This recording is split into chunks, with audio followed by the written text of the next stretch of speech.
Vamos a continuar con la clase. Habíamos hablado del problema 18, que era el que queríamos resolver ahorita para poder llegar al 10-18, ¿se acuerdan? Entonces, hablemos un poquito del problema 18. Es un problema interesante donde dice: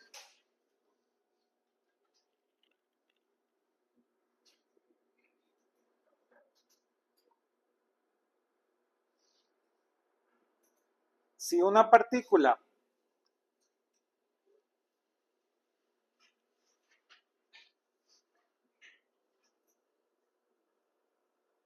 es lanzada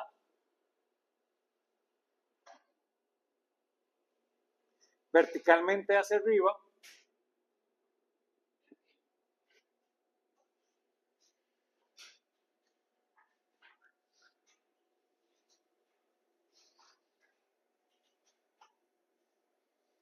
a una altura h,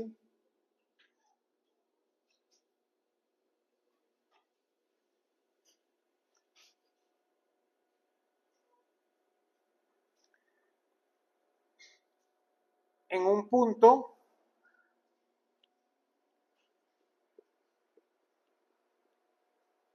de latitud norte, lambda, muestre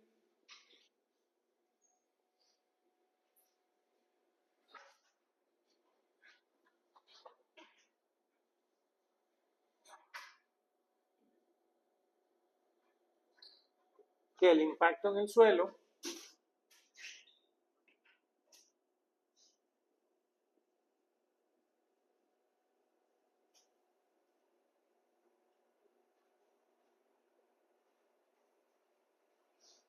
se da en un punto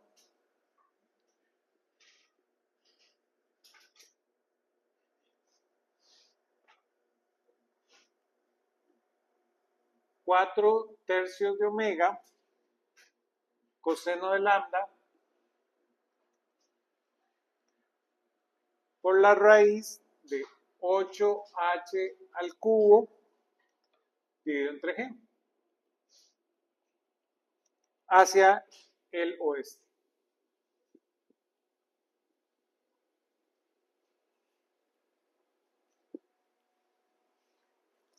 Y entonces les dice que ignoren resistencia con el aire. Evidentemente, si hay alguna brisa con el aire, la puede desviar. Entonces, no piensen en el aire. Y también tienen que ver que la altura no sea muy alta. Si ya la altura es muy alta, la gravedad no funciona bien, ¿verdad? Todos pensamos para alturas relativamente bajas, ¿verdad? Para alturas comunes y corrientes. Y ese es el ejercicio que nos proponen resolver. Este es un muy bonito ejercicio porque es de Coriolis. Entonces, es un caso donde usted puede pensar que no se ve Coriolis, pero vamos a tener que utilizar Coriolis. Entonces, para esto vamos a pensar en el planeta Tierra. Vamos a necesitar encontrar las cantidades vectoriales para este problema. Y me gusta este problema porque vamos a ver con cuidado lo que significa la latitud en nuestros vectores, que tal vez puede parecer un número extraño que ustedes aprenden de sus cursos de geografía, pero ahora vamos a verlo como más enfocado en el planeta Tierra. Entonces, si pensamos en el planeta Tierra, podemos verlo aquí como una esfera. Entonces, aquí vamos a tener el ecuador y aquí vamos a tener la latitud donde estamos trabajando. Dice que es una latitud norte, entonces está arriba del ecuador. Si vemos este como el punto y pensamos en este como el eje de rotación de la Tierra, aquí vamos a tener el centro de la Tierra. Si estudiamos nuestras coordenadas, vean que nuestras coordenadas sufren de verse de esta manera. Esta va a ser la coordenada Z, hacia acá va a ir la coordenada y hacia acá va a ir la coordenada X para nuestro sistema. Donde, como esto es una esfera, si siguiéramos aquí este punto sobre la esfera, esto es exactamente el ángulo lambda. Y la velocidad omega ocurre aquí. Vean que este sistema de coordenadas está en el plano tangente para este punto. Si yo hiciera un corte del planeta Tierra, si yo la cortara, yo lo que vería es lo siguiente.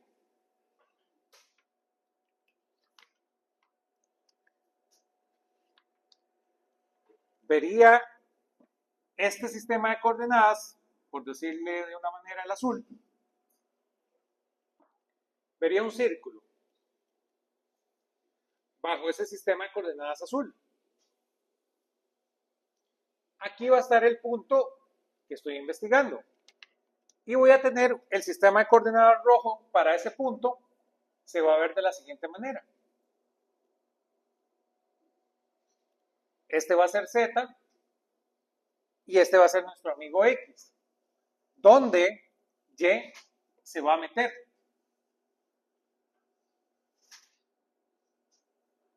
La coordenada Y se mete. ¿Sí?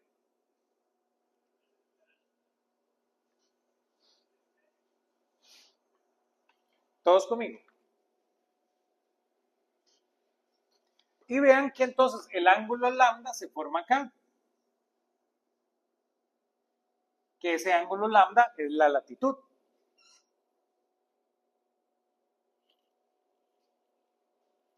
Esta línea punteada aquí roja es exactamente esto que viene aquí, ¿verdad? Ese pedacito. Y omega ocurre aquí. En ese otro marco de referencia, por decirlo de una manera. ¿Lo ven? Este es el marco de referencia que yo voy a sentir como el reposo cuando disparo hacia arriba mi partícula.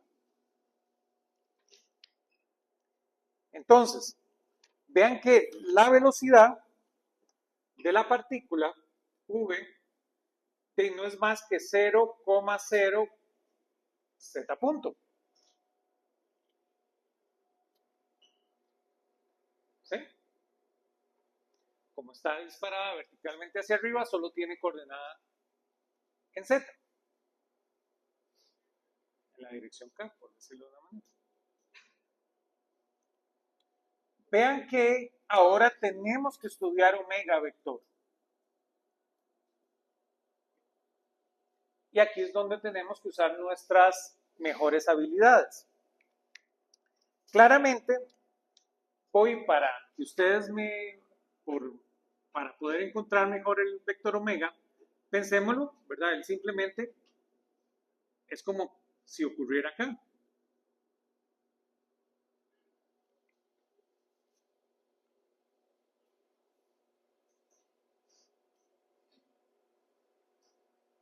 ¿Se lo ven? Entonces, realmente mi vector, este ángulo que ocurre aquí, ¿verdad? Si yo expresara esto para acá, este ángulo es el complementario a lambda, ¿lo ven? ¿Sí? Entonces, el angulito que queda ahora con este que va para acá, este ángulo también es lambda. ¿Sí? ¿Todos conmigo? Va otra vez. Este ángulo de aquí,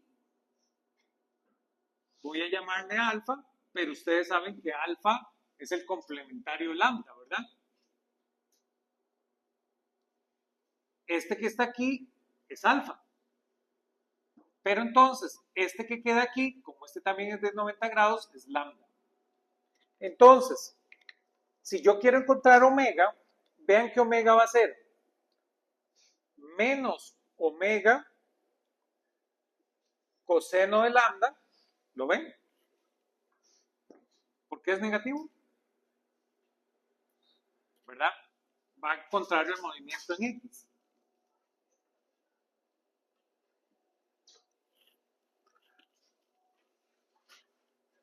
¿Sí? Y es la componente coseno. Vean que la componente en Y es 0.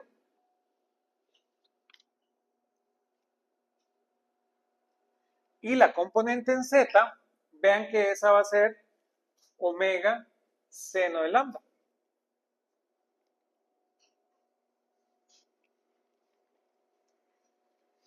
Todos conmigo. Esta es como la complicación que tiene este problema, ubicar esos dos vectores. Ya con eso podemos calcular Coriolis. Es decir, nuestra aceleración de Coriolis no le queda más que ser menos 2 omega vector cruz R punto vector.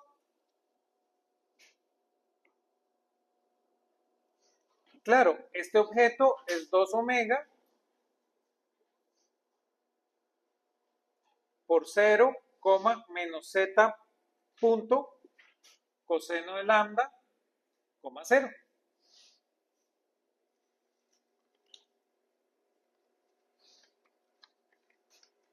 Y esa es nuestra aceleración de Coriolis.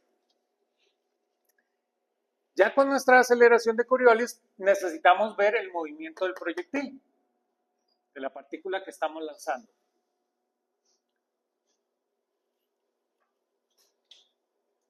Entonces, las ciencias que necesitamos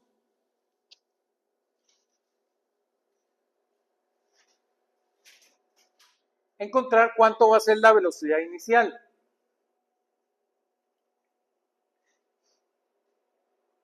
Ya ese es un dato que ustedes saben calcular, ya en sus cursos de física 1 lo saben hacer, pero hagámoslo para resolver nuestro problema. Entonces, oficialmente, lo que tenemos es que la aceleración en Y va a ser igual a menos 2 omega z punto por coseno de lambda.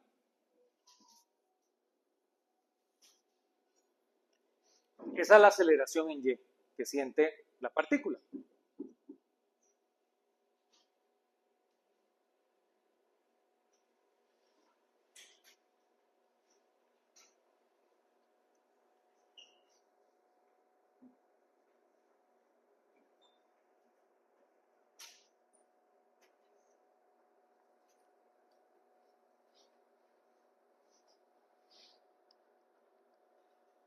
Entonces necesitamos encontrar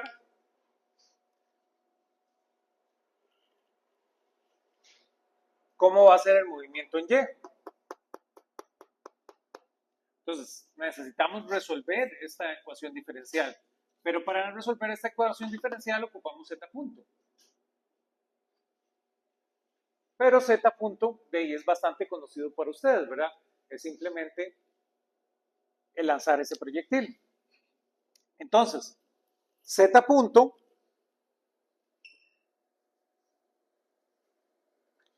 cumple que es v sub 0 menos g por t. ¿Sí?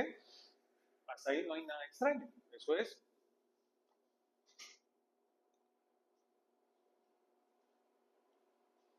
Nuestras ecuaciones de caída libre. Esa ecuación ustedes también saben que cumple que z va a ser igual a v sub 0 por t menos 1 medio de g por t al cuadrado.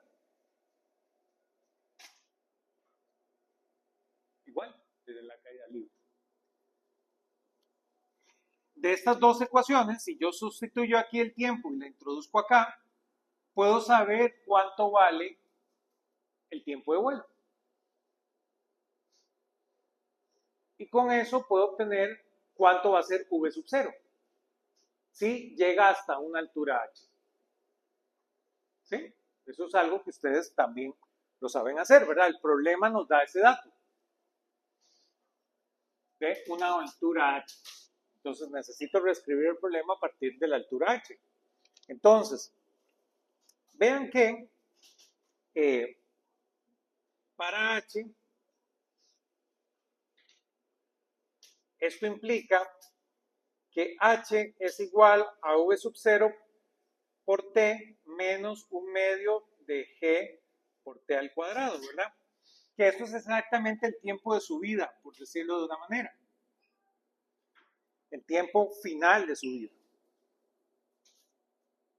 Pero yo puedo obtener el tiempo de subida porque la velocidad es cero, ¿verdad? En el punto más alto se pierde toda la velocidad. Entonces, eso ustedes lo saben. Entonces, TS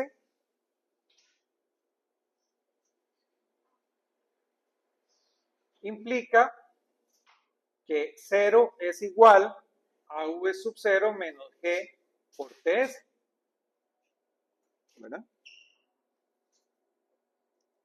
Y de ahí ustedes obtienen su TS.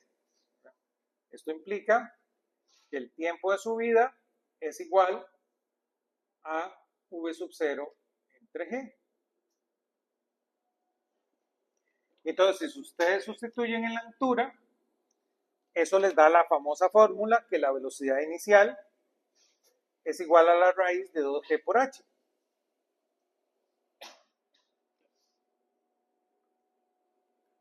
¿Sí? Hasta ahí no hay ninguna ciencia muy extraña.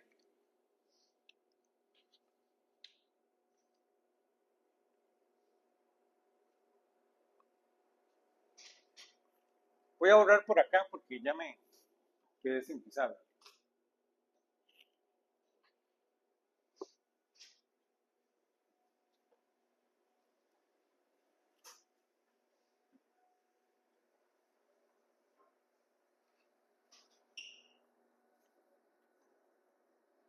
Entonces, ya con nuestra velocidad inicial, yo ya puedo encontrar z punto para poder resolver esa ecuación.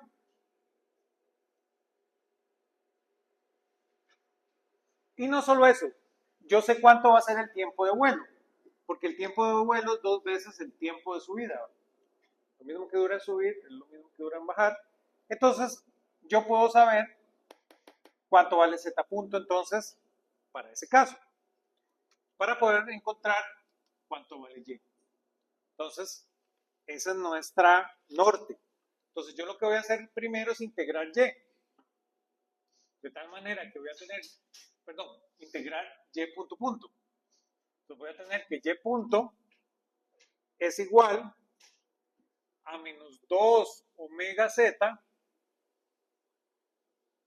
coseno de lambda más una constante. Esa constante realmente es cero, ¿verdad? Porque tenemos la condición inicial que y punto en z igual 0 es 0. Entonces realmente nuestra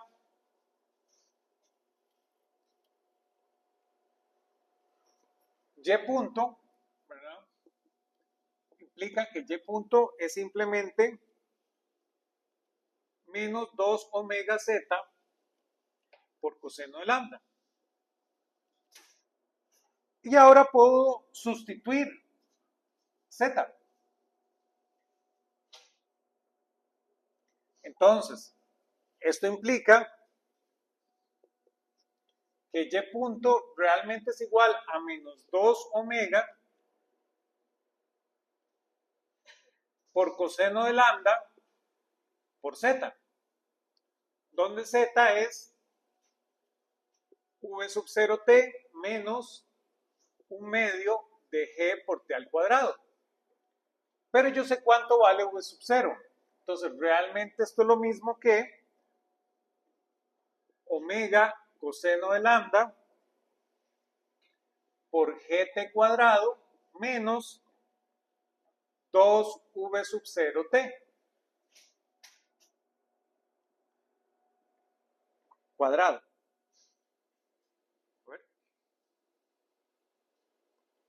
paso este para acá.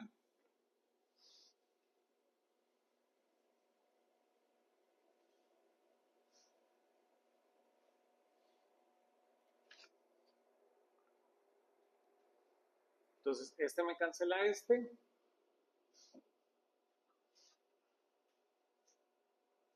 Sí, no, cuadrado no. Perdón. GT cuadrado menos 2V sub 0T.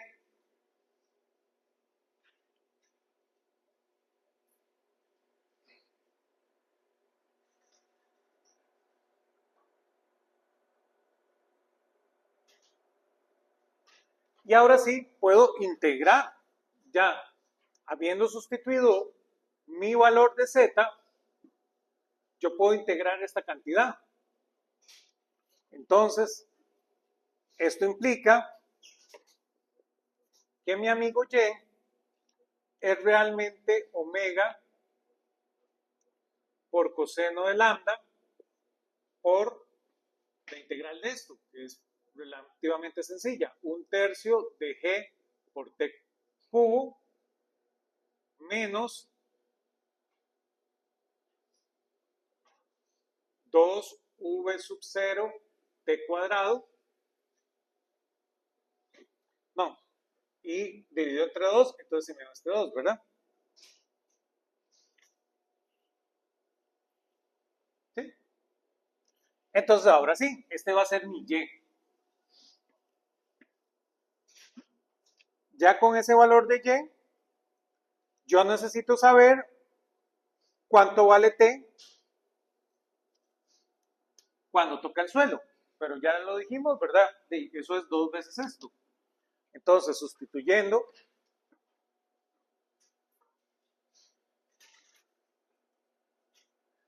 el tiempo total, por decirlo de una manera, es 2V sub 0G.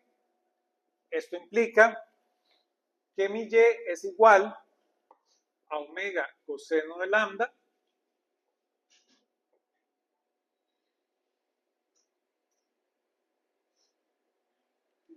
abro paréntesis por 1/3 de G por 8V al cubo entre G al cubo menos V sub 0 por 4 veces V sub 0 cuadrado entre G cuadrado.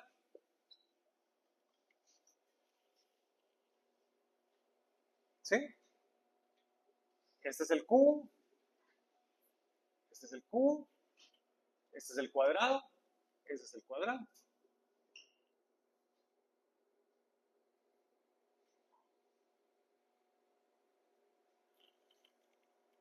Y claro, yo puedo reacomodar esta ecuación. Vean que esa ecuación en Y, voy a seguir por acá para...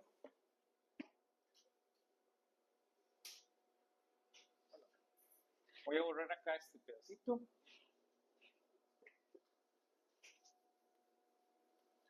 Para no hacerles mucho desorden.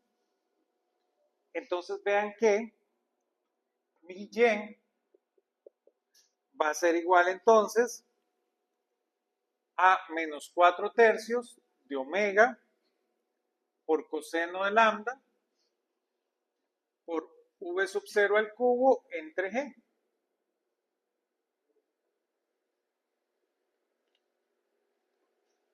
¿Verdad? Esto me hace que V sub 0 sea al cubo. Esto me hace que G sea al cuadrado. Entonces, esto es simplemente 1/3 menos esta cantidad. Es menos 4/3.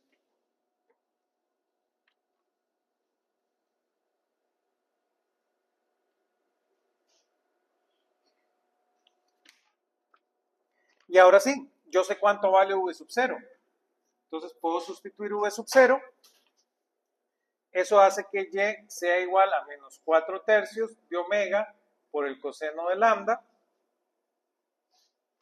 por la raíz de 8h al cubo G. Y esto era lo que nos pedía demostrar el ejercicio.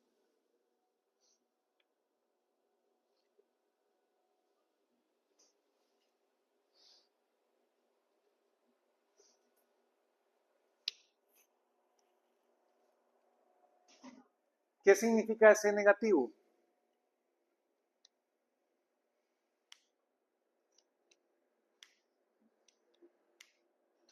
¿Verdad? Es exactamente que el movimiento ocurre en dirección oeste. ¿Sí? ¿Se acuerdan? El Y positivo entra, que en este dibujo sería el este, pero me da en Y negativo, entonces se mueve hacia el oeste. ¿Sí? Entonces la desviación sería esta en dirección oeste. Preguntas.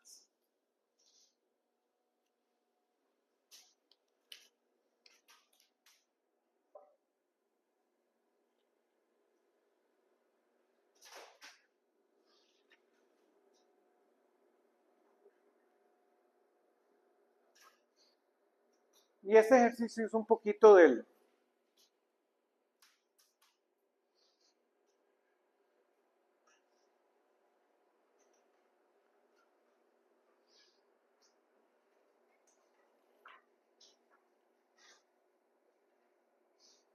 proceso que solemos hacer con la latitud cuando estamos trabajando con Coriolis, que es tal vez lo que es algo como novedoso para lo que hemos estado haciendo. Simplemente ver cómo se ve la latitud en el caso de Coriolis. Ya con eso claro, podemos seguir al siguiente problema, que les decía que queríamos llegar al 10-18. En el 10-18 fue una de las primeras discusiones que tuvimos en el curso, de cómo usted tiene dos barcos y usted necesita impactar otro barco. Ese es un problema interesante. Lo que pasa es que cuando usted intenta hacer eso, la bala se le desvía. Entonces, cuando usted hace movimiento proyectil acá, la bala sigue en la misma dirección donde usted hizo el disparo. Queda en un solo plano. Entonces usted viene, estudia física 1 y ve que todo el movimiento queda en un solo plano. Entonces solo usa la coordenada del movimiento y la vertical. Pero cuando usted está en un marco de referencia no inercial, como el que vivimos, usted va a tener Coriolis. ¿Qué pasa? Cuando yo hago el disparo aquí, para estas condiciones, si yo tirara algo, el efecto de Coriolis es mínimo. Entonces no nos preocupa. Pero cuando usted ya tiene grandes velocidades, usted ya tiene grandes distancias, ya sí va a tener un efecto de Coriolis. Entonces, cuando usted está en barcos, ya tiene ese problema. ¿Sí? Como les decía, por una cuestión de que los ingleses tienen una naval fuerte, se empieza a ver eso. Y vamos a ver, que lo vemos dentro de un ratito, que el empezar a estudiar barcos nos empieza a dar una información que no teníamos del problema. Entonces, por eso es que el siguiente ejercicio es como ilustrativo. Hablemos un poquito del 10-18.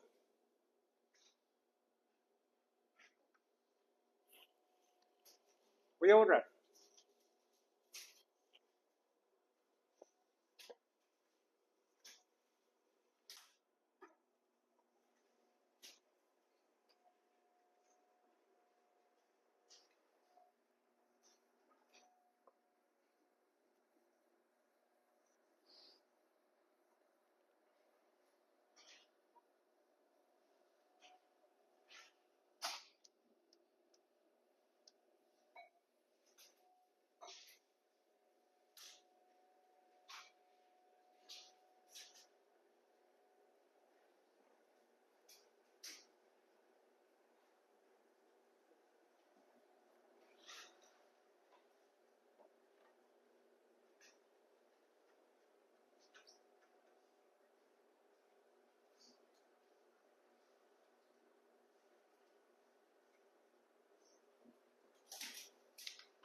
Entonces, hablemos del ejercicio 10-18.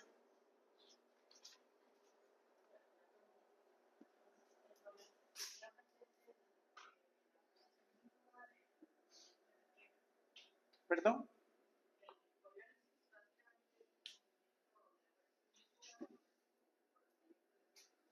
No, no. Nuevamente, la Tierra siente fuerza centrífuga por su movimiento. Lo que pasa es que Coriolis es este otro efecto que estamos viendo que también hay que completar para que el marco de referencia sea inercial. ¿Sí?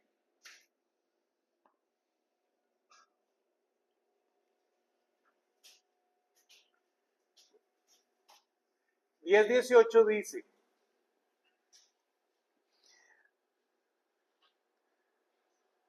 un barco naval británico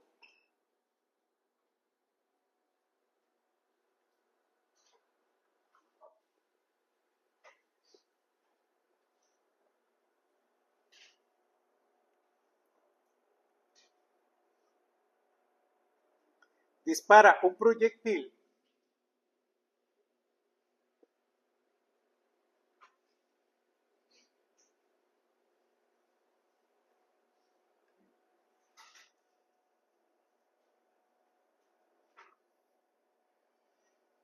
hacia el sur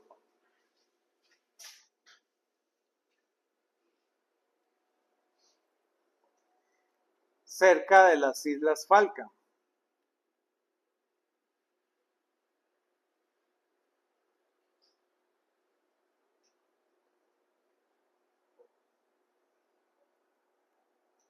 No, perdón. Falkland.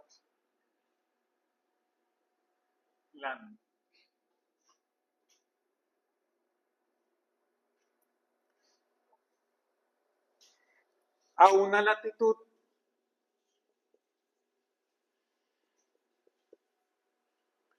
de 50 grados sur.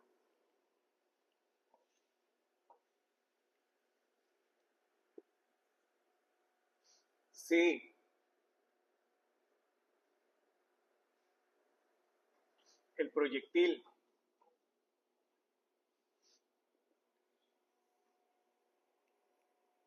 se dispara con una elevación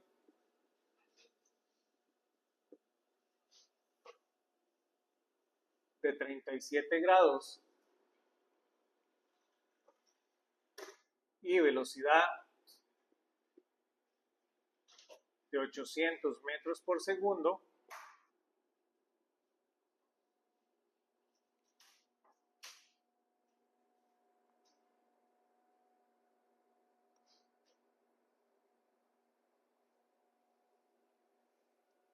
por cuanto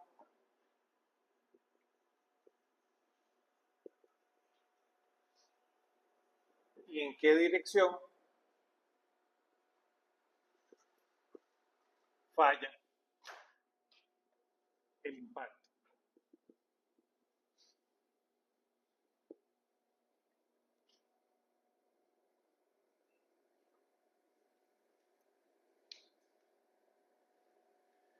Claramente esto es pensando que él no sabe que hay que hacer corrección por Coriolis, ¿verdad? Entonces, evidentemente hoy se sabe que usted tiene que hacer la corrección, entonces usted hace la corrección y pa, entonces usted lo deja en el lugar donde quiere poner el proyectil. Entonces, por eso no deben preocuparse.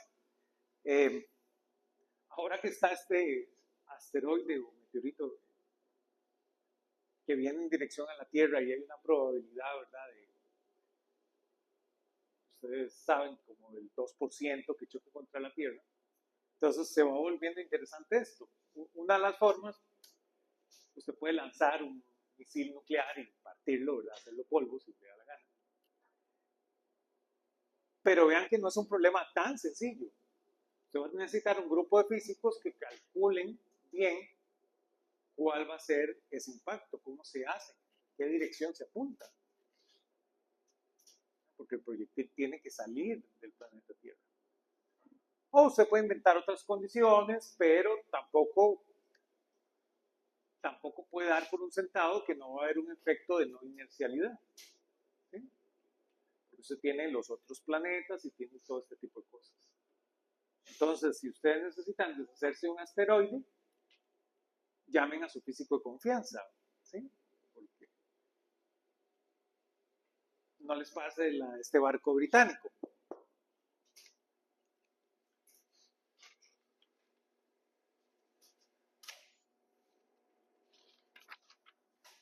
Entonces, hagamos nuestro dibujo del planeta Tierra.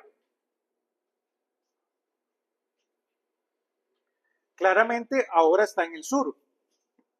Entonces, aquí vamos a tener el sistema o el ecuador. Y aquí va a estar el punto en el sur. Entonces, aquí tendríamos este ángulo, le voy a llamar alfa, para recordar que es una latitud hacia el sur. Entonces, a veces se hace eso, la latitud norte usan un lambda y las sur usan un alfa. Es puro cuestión de gusto. Entonces, este va a ser mi punto. Esta va a ser la latitud de 50 grados.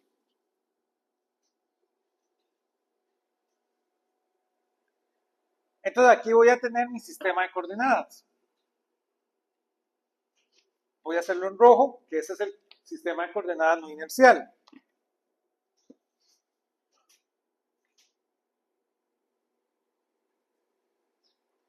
Voy a decir que esta va a ser mi dirección Y.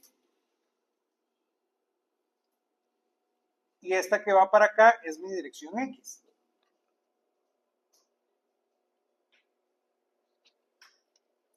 Entonces yo voy a disparar mi proyectil hacia acá. Y este angulito que está aquí, le voy a llamar beta. Y beta es exactamente entonces esa elevación.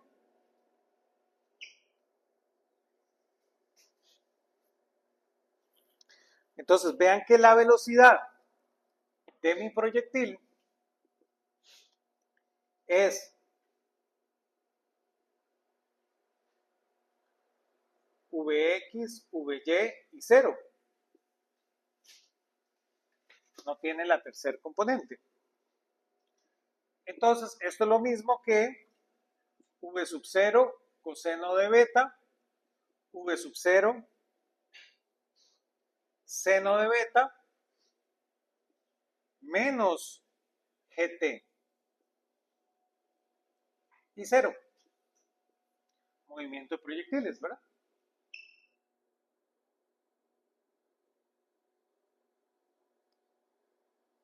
Donde beta son 37 grados, ¿sí? Contémoslo acá para no olvidarlo.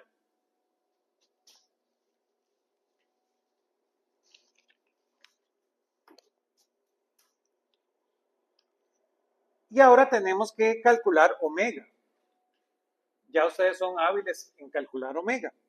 Vean que para ese marco de referencia, omega va a ser menos omega coseno de alfa, menos omega seno de alfa, porque está en el sur.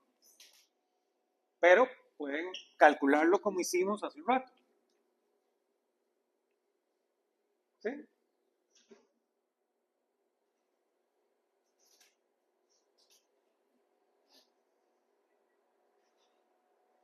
Y ya con eso me pueden calcular la aceleración de Coriolis.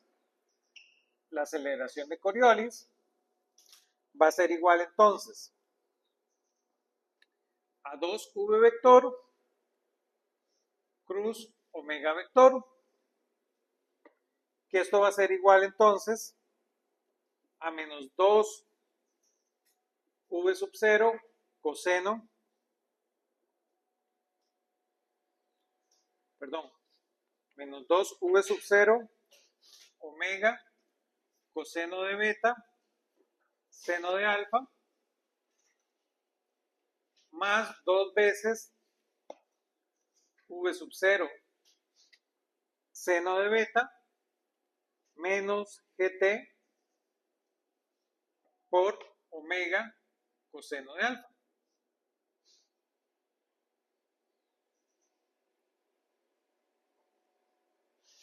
en dirección Z.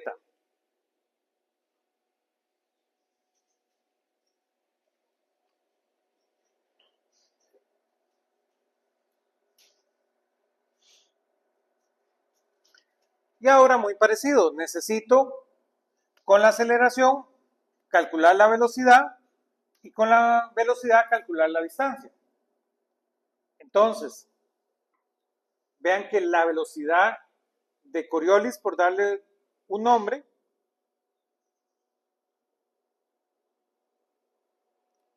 va a ser esta integración desde 0 hasta t de la aceleración de Coriolis de t.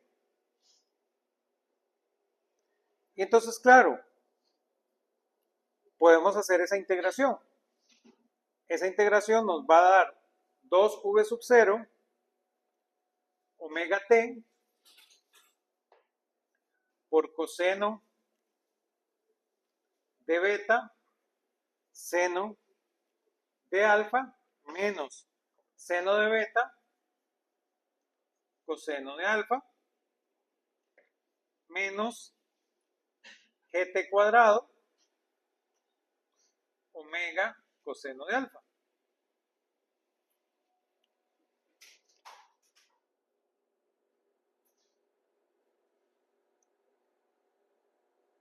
Y lo mismo hacemos para encontrar z. Entonces, vean que z debido a Coriolis es igual a integral de 0 a t de v de Coriolis de t.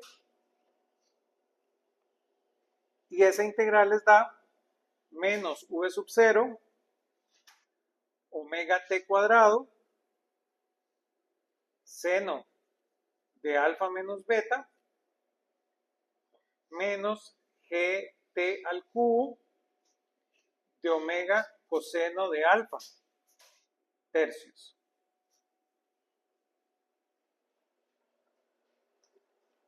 Y ahora ocupamos t, como ocupamos la vez pasada. Vean que estos movimientos de proyectiles, ustedes saben cuánto es el t, en el caso del movimiento de proyectiles, pueden derivarlo.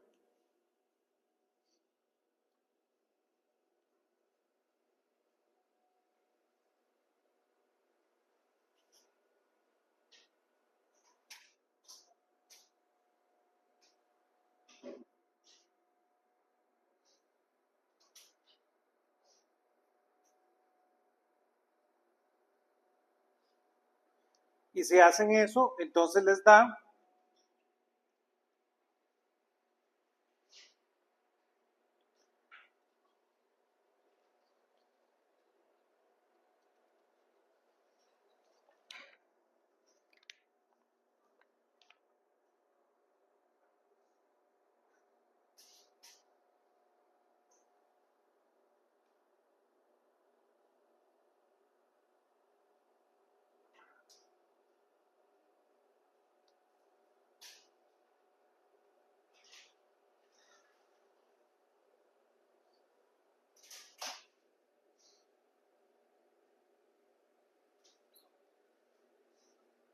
perdón, esto entre g, 2v sub 0 seno beta entre g,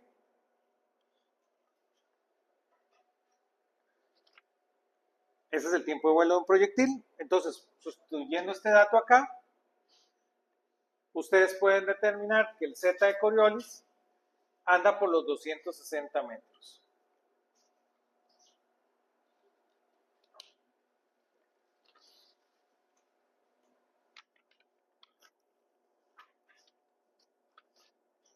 Todos conmigo.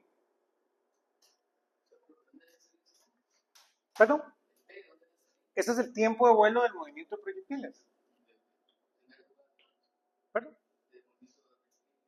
No, del de proyectiles, de movimiento de proyectiles. ¿Sí? Va a ser beta porque el ángulo de elevación es beta. ¿Sí?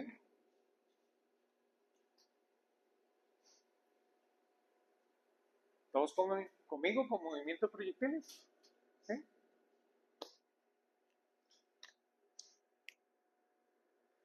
Si no, lo pueden ir a derivar. No hay ningún problema en eso. Y ese es un poquito de la respuesta a este problema. Y lo que es interesante es eso, ¿verdad? Usted pierde el impacto por 260 metros. Que vean que esto ocurre porque usted tiene esa velocidad que es bastante grande, 800 metros por segundo. Entonces, en 800 metros por segundo, usted tiene una desviación de 260 metros. Esto es una prueba, ¿verdad? Ya ustedes como físicos, esta es una prueba fehaciente de la teoría de Newton, lo cual es muy interesante. Usted puede todos los días medir exactamente esto. Si usted agarra un proyectil a 800 metros por segundo, usted puede probar que la teoría de Newton es correcta por eso. ¿Sí? También es una prueba de que la Tierra es no plana, ¿verdad? ¿Lo ven? Es una excelente prueba. Acaba de pasar el eclipse también es una prueba muy bonita, ¿verdad? De que la Tierra no es plana, pero esta es otra prueba. ¿No ven?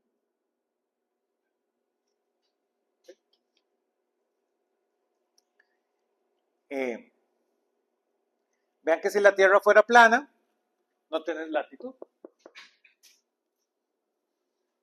Entonces no da el mismo resultado. Entonces todos los días puedes probar en tu casa que la Tierra no es plana. ¿Todos de acuerdo? Vean que lo que quiero hacer ahora es dar el salto al siguiente capítulo. Ustedes ya tienen la tarea de esto.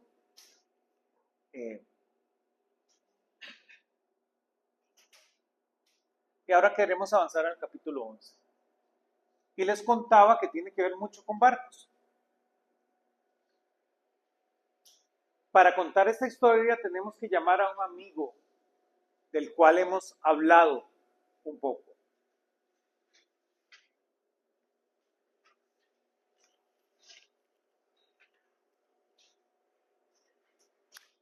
¿Puedo hablar por acá?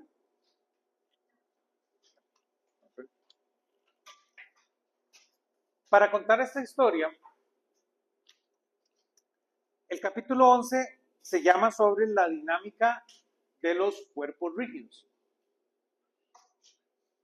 Entonces, hablar de la dinámica de los cuerpos rígidos es meter algo que no hemos metido. Hemos venido conociendo toda la mecánica, pero hay un elemento de la mecánica que todavía no hemos incorporado al resolver nuestros problemas. Hemos pensado que todos los objetos que vamos a estudiar los podemos reemplazar por puntos. Nunca nos hemos preocupado si los objetos tienen volumen. Entonces, claro, para ciertas cosas, cuando usted está lo suficientemente largo de un objeto, todo el efecto gravitacional es como si fuera un punto. Entonces yo puedo estudiar las cosas como si fueran puntos. Yo estudio las partículas como si son puntos. Yo no me preocupo si las partículas tienen volumen.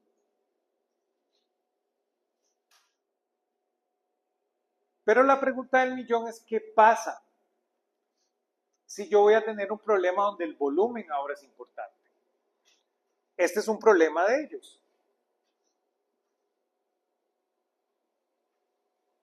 ¿Qué pasa si ahora yo tengo un objeto rotando?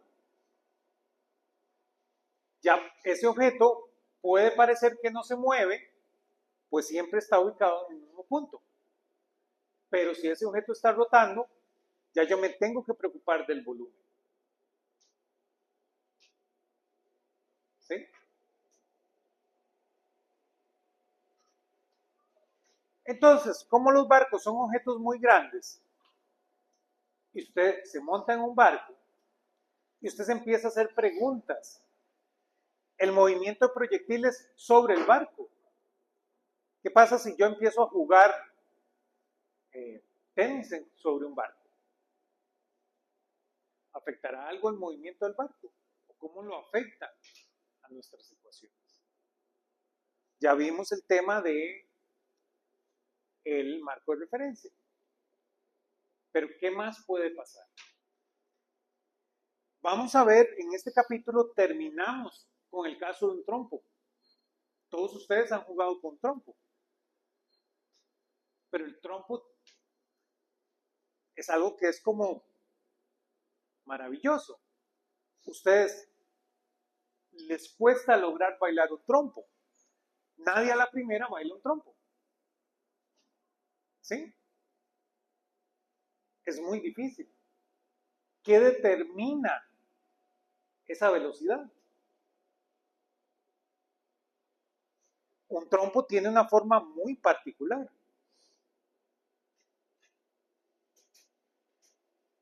Y usted empieza a bailar trompos. Y los que han jugado trompo, usted baila un trompo chiquito, un trompo grande, un trompo mediano, y se empieza a dar cuenta que no hay mucha dificultad en cuál trompo baile.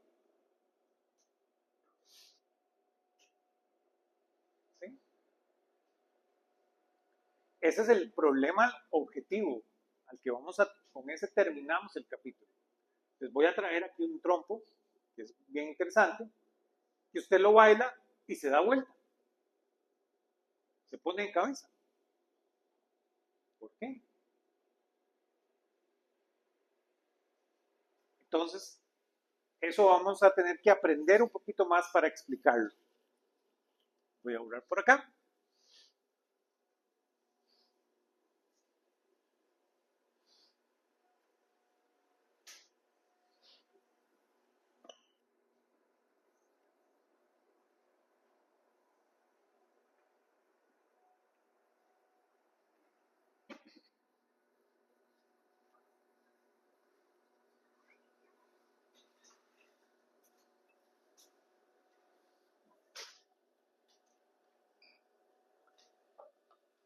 Entonces, este capítulo, el capítulo 11, se llama La dinámica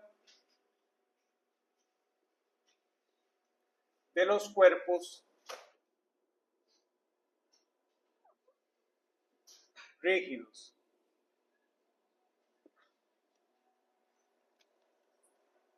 Porque resulta que los cuerpos con volumen, vamos a ver que solo podemos entender los que son rígidos. Los que no son rígidos ya es otro problema. ¿Sí? Claramente, ustedes siempre, hay estados donde ustedes pueden pensar que un cuerpo que no sea rígido es rígido. ¿Sí?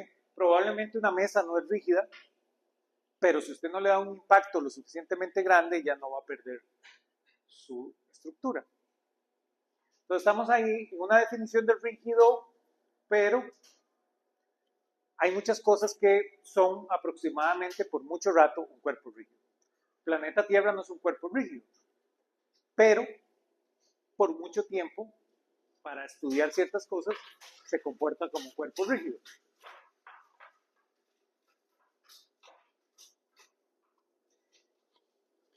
Nuestro amigo, ¿se acuerdan?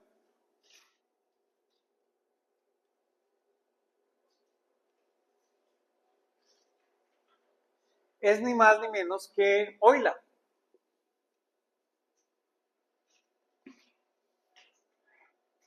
Yo ya les he contado mucho sobre Euler. Euler, un gran matemático, un gran filósofo natural. Ustedes saben que para todo efecto práctico en ese momento no existía la física, pero hoy en día un gran físico. Euler, a él le debemos la versión del cálculo diferencial que estudiamos. Ustedes saben que el cálculo diferencial que estudiamos, realmente la idea propuesta por Newton, pero reinterpretada por este señor, por Euler. Aún Euler nos da esta versión de la mecánica, la que hemos estado estudiando, sin contar la parte de Lagrange que vimos, es como la visión de Euler de la mecánica, de Newton. Entonces, ustedes vieron la mecánica de Newton, si ustedes ven el Principia es una versión muy geométrica. Entonces, esta visión de mecánica que tenemos realmente se la debemos a los trabajos de Euler. Euler estaba interesado en poder resolver las oscilaciones de un barco. Entonces, esto es el año 1738.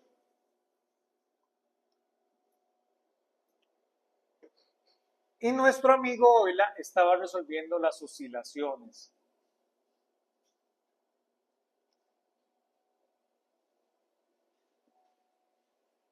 de un barco.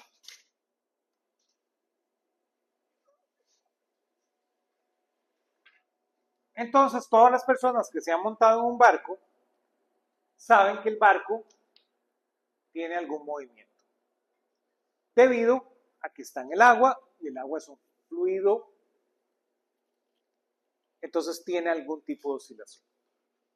Entonces, Euler quiere poder explicar esa oscilación, de dónde viene.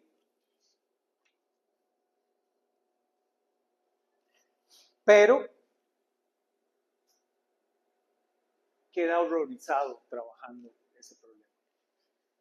Horrorizado es la palabra menos terrorífica que podemos decir. Euler se da cuenta en ese momento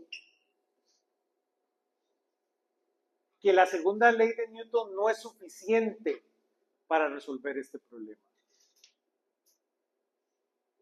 No alcanza. Ya van viendo ustedes por qué.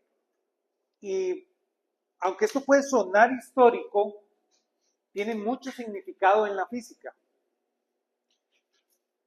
No hay una formulación de la dinámica de fluidos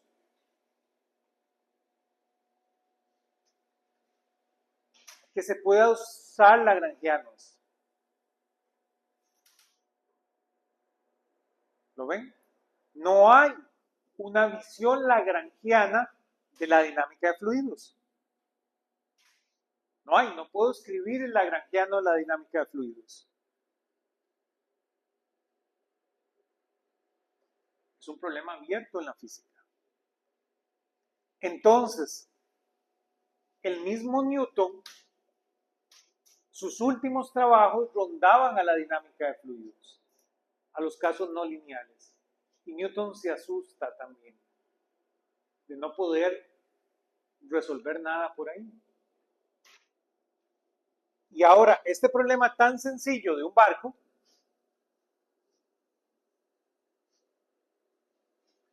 ya vimos cómo hundir barcos. Ahora, ¿cómo se mueve este barco para acá? No lo puede resolver. Debido a que el barco es un cuerpo rígido. Y ese cuerpo rígido tiene volumen. El incorporar ese volumen hace que a la teoría de Newton le falte algo.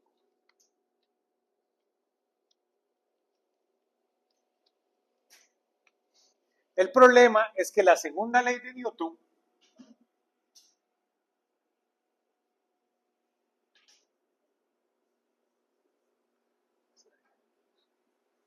solo aplica a masas puntuales.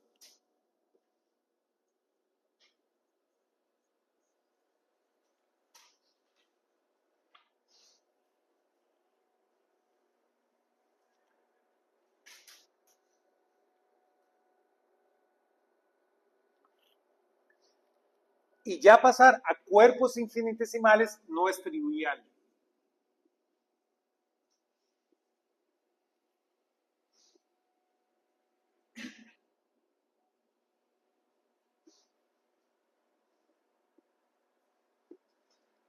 De eso se da cuenta Euler.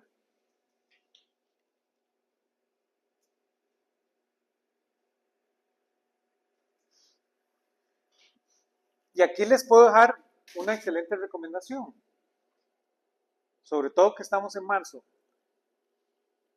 Si usted quiere llevar al hombre a la luna, no bastan las ecuaciones de Newton. ¿Lo ven? La ley de gravitación universal y la ecuación del movimiento de los objetos puntuales son muy importantes si usted va a llevar a alguien a la luna. Pero, no son toda la historia. La nave espacial es un objeto tridimensional. Es un objeto que tiene volumen.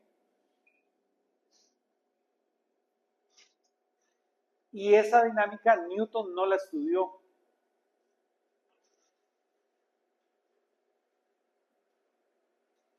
Pero es imprescindible para poder llevar a alguien a la luna. Y claro, si usted no sabe de física, usted no sabe esto. Usted le puede parecer que cualquiera podía mandar un hombre a la luna. Pero no, porque la teoría de Newton no es suficiente para mandar a alguien a la luna. Usted necesita este parche que vamos a estudiar de nuestro amigo Euler, y además hay unos efectos no lineales que ni siquiera el mismo Euler llegó a ver de ese problema. Y cuando hablamos de no linealidades, necesitamos computación. Necesitamos computar cosas y las computadoras se inventan para estudiar no linealidades. Entonces, eso es algo muy interesante que los físicos no saben contar ese cuento. Las computadoras, nuestro amigo Blaise Pascal estaba estudiando la dinámica de fluidos. Y ustedes saben de Blaise Pascal gracias a la dinámica de fluidos. Pero los primeros máquinas artificiales que empiezan a computar las fabrica Blaise Pascal para resolver estos problemas. Entonces los invito a ver esta película, les voy a dejar el link. Se llama Figuras Ocultas. Creo que en español le pusieron otro nombre, creo que como Secretos Robados, algo así. No recuerdo bien el nombre en español. Cuenta cómo, ¿verdad? Estas mujeres afroamericanas, que eran lo que se llamaban computadoras en ese momento, ¿verdad? Por eso computadoras es un nombre femenino en español, eran personas, y usualmente eran mujeres, ¿verdad? Porque en las guerras los hombres andan batallando, que hacían estos cálculos a mano. Y la palabra computadora se asociaban con estas mujeres. Entonces, cuenta la historia, ¿verdad? De cómo se tuvieron que hacer estos cálculos, ¿verdad? Que son increíbles para poder llevar el hombre a la luna.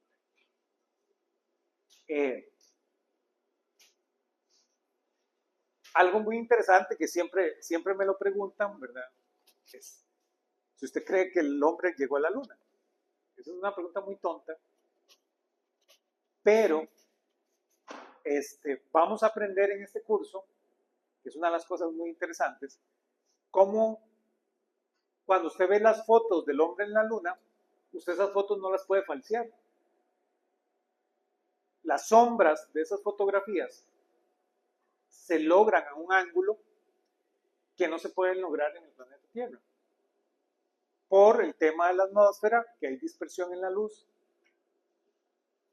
Y hay varias cosillas más de óptica que ustedes van a aprender en sus cursos de electromagnetismo. Pero resulta que es más barato mandar a un hombre a la luna que falsificar las fotos de que alguien fue a la luna. En aquel tiempo no existían los rayos láser.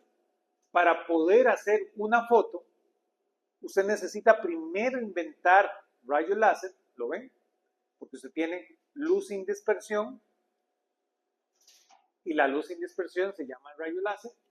Para poder falsear esas fotos, usted necesitaría unos rayos láser con unas ciertas potencias increíbles. Usted no la puede falsear con una simple lucecita de un estudio fotográfico. y ni cercano del estudio fotográfico que existía en ese momento. Entonces, hay muchísimas cosas más que prueban que el hombre fue a la luna.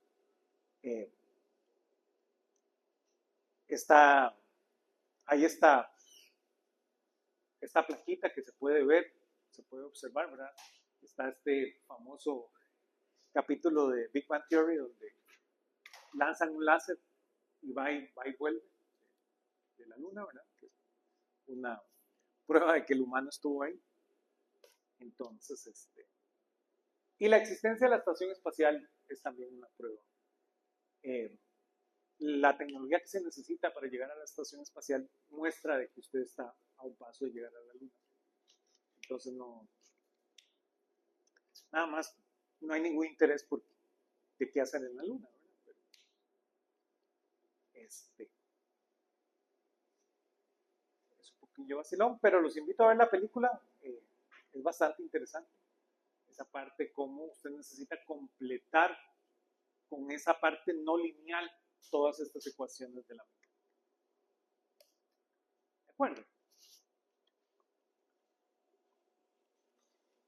Euler resuelve el problema del barco introduciendo suposiciones especulativas. Y esto es muy importante. Y eso da un mal sabor de boca. Una década después formularía una teoría completa de la dinámica de cuerpos rígidos. No había nada de obvio en esta teoría. La teoría no es una aplicación del conocimiento de Newton. Lo que vamos a ver ahorita no es que estamos aplicando el conocimiento de Newton. Vamos a completar lo que hizo Newton.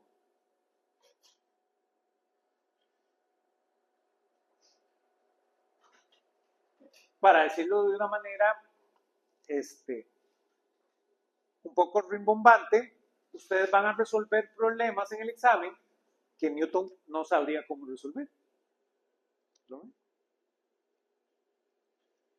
La contribución de Euler no se limita al tratamiento de cuerpos rígidos. Él hizo amigable la mecánica, que es lo que les acabo de contar. La versión de la mecánica que ustedes estudian realmente la versión de Euler. De tal manera que los estudiantes del siglo XXI aprenden las ecuaciones eulerianas de la mecánica de Newton. Si lo quisiéramos decir de una manera, los trabajos de Euler lucen modernos y los de Newton parecen medievales. ¿Lo ven? Entonces, es una contribución muy importante. Para poder seguir estudiando esto, necesitamos definir grados de libertad.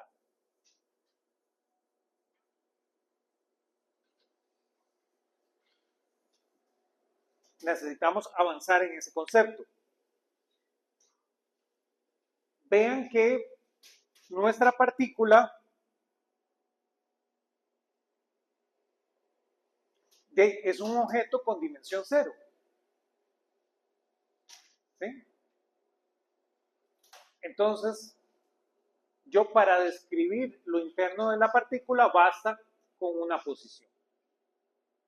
En cambio, si ahora me voy a describir objetos con volumen, ya no me basta un solo punto.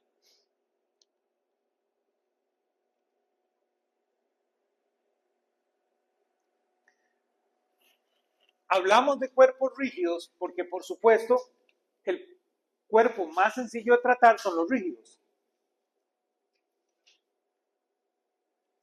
Entiendo por cuerpo rígido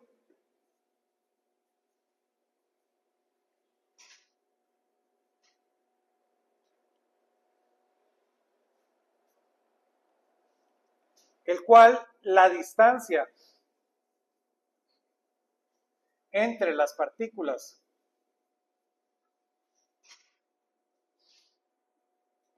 que lo conforman no cambia.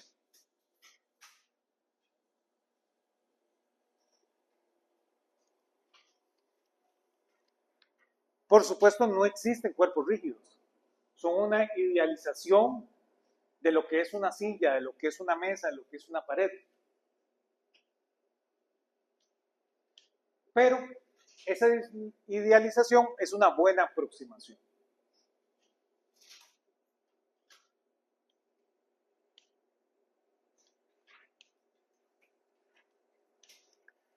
Sí es importante entender que la localización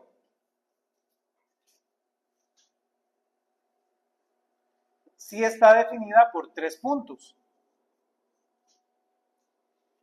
¿Dónde está el cuerpo rígido? Está definido por 3 puntos.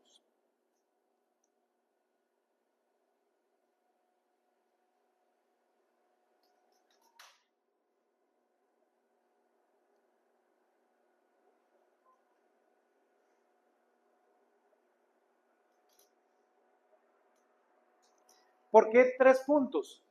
Porque un objeto cualquiera tiene 3 grados de libertad.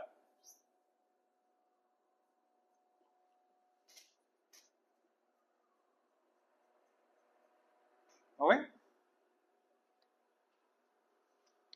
Entonces, si yo no quiero que se mueva, dícese de obtener su localización, de saber dónde está, yo le tengo que coartar esos 3 puntos de libertad. Se los tengo que prohibir. ¿Sí? Entonces, mi cuerpo rígido yo lo localizo con 3 puntos para que no tenga 3 grados de libertad.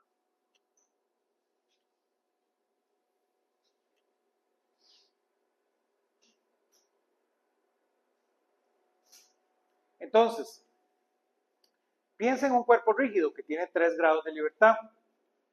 Una vez fijo uno de estos, un segundo punto cualquiera tiene 2 grados de libertad disponibles. Se puede mover alrededor de una esfera de ese primer punto. ¿Lo ven? Entonces, esto es un cuerpo rígido. Yo fijo este punto. Yo todavía me puedo mover acá sin que este punto de la esquina varíe. Me puedo mover en esta esfera. ¿Sí?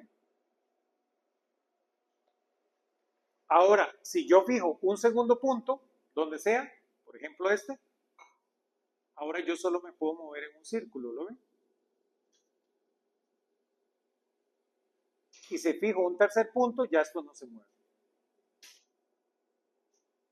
¿Sí? Eso es la idea de poder limitar los grados de libertad.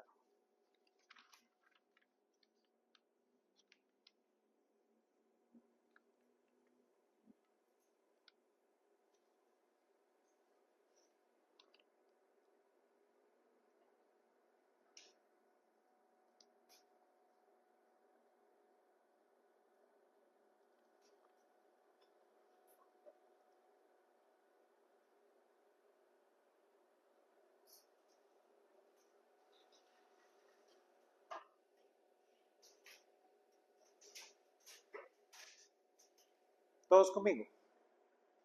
Entonces vean que realmente yo tengo 6 grados de libertad.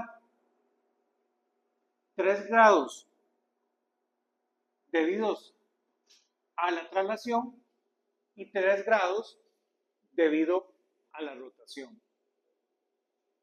Entonces,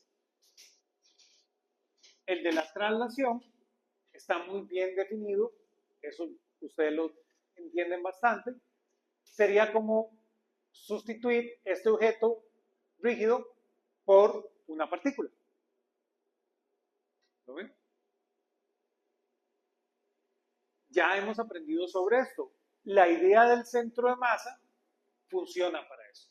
Entonces, claramente, si yo sustituyo este objeto por su centro de masa, yo puedo estudiar la traslación del centro de masa. Estos son sus cursos de física general, ¿verdad? Los estudiantes lo aprenden.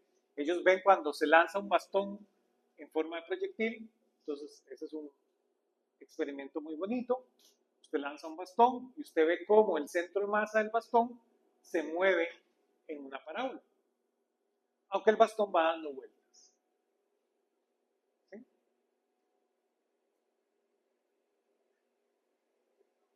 Todos conmigo. ¿Qué vamos a hacer en la siguiente clase? Vamos a meterle ecuaciones a esto. Y ya van viendo por dónde debemos empezar. Debemos empezar por las ecuaciones que aprendimos el capítulo anterior. ¿Lo ven? Vamos a necesitar entender qué le pasa a ese movimiento del objeto 3 dimensional. Entonces podemos quedar aquí por hoy. Nos vemos en la siguiente clase.